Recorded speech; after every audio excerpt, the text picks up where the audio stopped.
porque había cortado la grabación. Ya, entonces, esta es una pequeña introducción a los conjuntos numéricos. Conjuntos numéricos.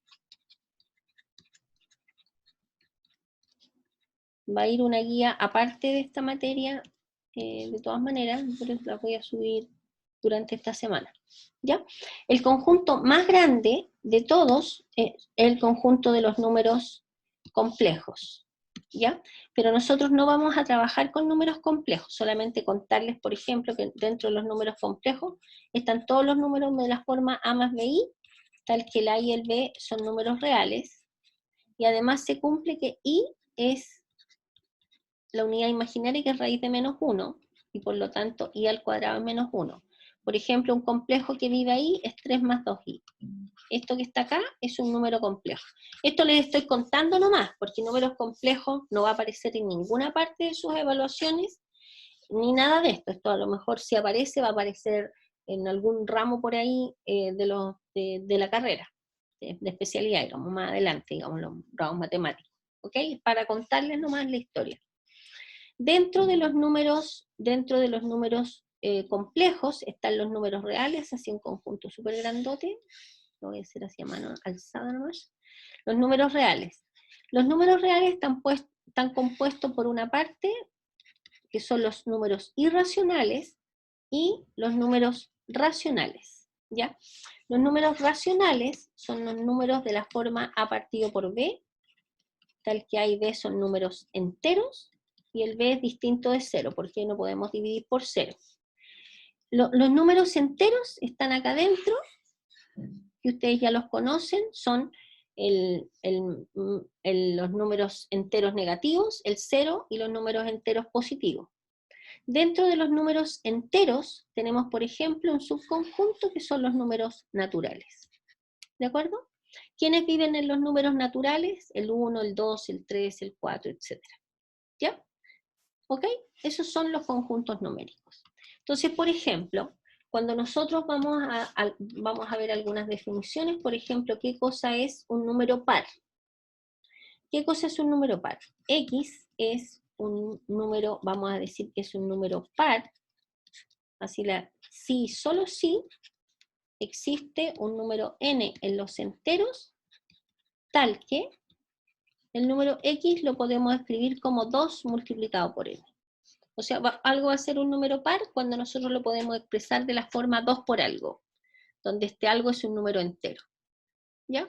El 2, el 4, el 6, el menos 2, el menos 4, el menos 8, etc. Y x es un número impar. Número impar, sí, solo sí, de la misma manera, sí, solo sí, existe un número n en z, tal que el número x se puede expresar como de la forma 2n más 1, o x es de la forma 2n menos 1. ¿Ya? ¿Ok? Y vamos a decir, aprovechando la definición, que x es un número, x es divisible, x es divisible por otro número i, si, solo si, x se puede expresar como una constante multiplicada por i, donde k es un número entero también. ¿Ya? O sea, el 15, por ejemplo, es divisible por 3, pues el 15 lo podemos escribir como 5 multiplicado por el 3. ¿De acuerdo? Por eso podemos decir que 15 es divisible por 3. De la misma manera, por ejemplo, i es un divisor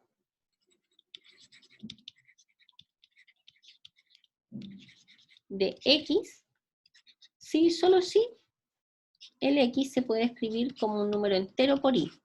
O sea, lo que quiero decir así con esto, esta es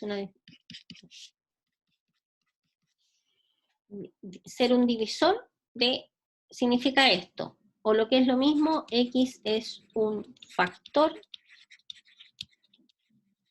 de y es un factor de x, es la misma definición. O sea, por ejemplo, nosotros podríamos decir acá en este ejemplo, podríamos decir 15 es divisible por 3, pues 15 es 5 por 3.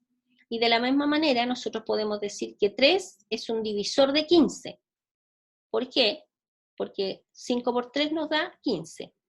Y también podemos decir que el 3 es un factor de 15. ¿Por qué? Porque 5 por 3 nos da 15. ¿De acuerdo? Son palabras que pueden aparecer dentro de los enunciados cuando uno define un ser divisor, ser factor, ser divisible, ser par o ser impar. ¿Ya? Otra cosa importante que si nosotros, por ejemplo, ordenamos los números en una recta numérica,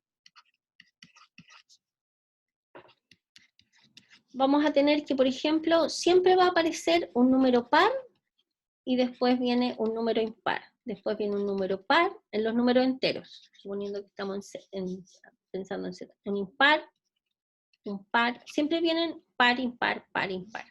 Entonces, por ejemplo, si uno dice 3 números pares consecutivos, si uno quisiera representar 3 números pares consecutivos, por ejemplo, si un número par sería 2n.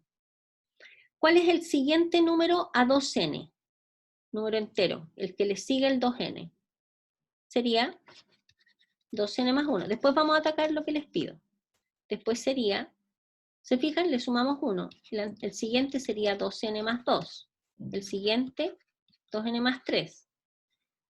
¿Cuál es el anterior al 2n? Sería 2n menos 1. El anterior al 2n menos 1 sería 2n menos 1 menos 1, o sea, 2n menos 2, etcétera, ¿cierto? Entonces, si a uno le dicen, dígame 3 números pares consecutivos, entonces uno dice, bueno, tengo que elegir, ya, este es par o impar. Impar. Par. Impar. Por lo tanto, el otro par sería este. ¿Cuál es el par anterior a este? ¿Es este? No, porque este es impar.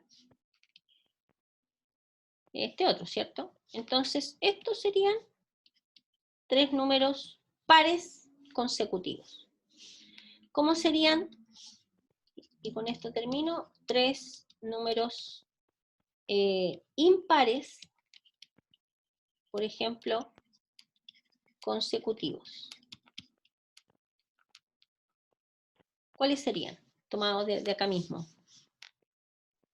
Sería 2m menos 1, 2m más 1 y 2m más 3. Por ejemplo, claro, usted los tomó hacia adelante, digamos, pero alguien podría haber tomado haber tomado el que está acá. ¿Qué numerito está acá? El 12n menos 3. ¿De acuerdo? Y así, ¿de acuerdo? Podrían haber tomado este Par. y con este. Está bien, está bien. ¿Se entendió? Siempre está un par, un impar, un par, un impar. Y si yo creo que esto quedó súper claro. Creo. ¿De acuerdo? ¿Ya? Eso es fundamentalmente. Entonces, la próxima clase vamos a hacer ejercicios donde vamos a definir conjuntos utilizando conjuntos numéricos. ¿Ok? ¿Ya? Y eso sería todo. Salió una cápsula cortita, pero como les digo, es como algunas referentes, como igualar lenguaje, para que cuando hablemos de números pares, números impares. Me faltó un concepto antes de terminar, que cuando un número es un número primo. ¿Ya? Definición. Vamos a decir que P es, bueno, P perteneciente a Z, a Z positivo, a los números enteros positivos, los naturales, es un número primo, si solo si los únicos divisores de P son 1 y el mismo P. Entonces, por ejemplo, el 23 es un número primo. ¿Por qué? Porque ¿qué números dividen el 23? El 1 y el 23. No hay ningún otro divisor de 23. Por lo tanto, por eso decimos que 23 es un número primo. ¿De acuerdo? Otro número primo, no sé, por el 17. La misma razón. ¿Cuáles son los divisores del 17? El número 1 y el mismo número 17. ¿De acuerdo? Eso es un número primo. ¿Ok? Y eso sería esta pequeña cápsula de introducción a los conjuntos numéricos. ¿Ya está?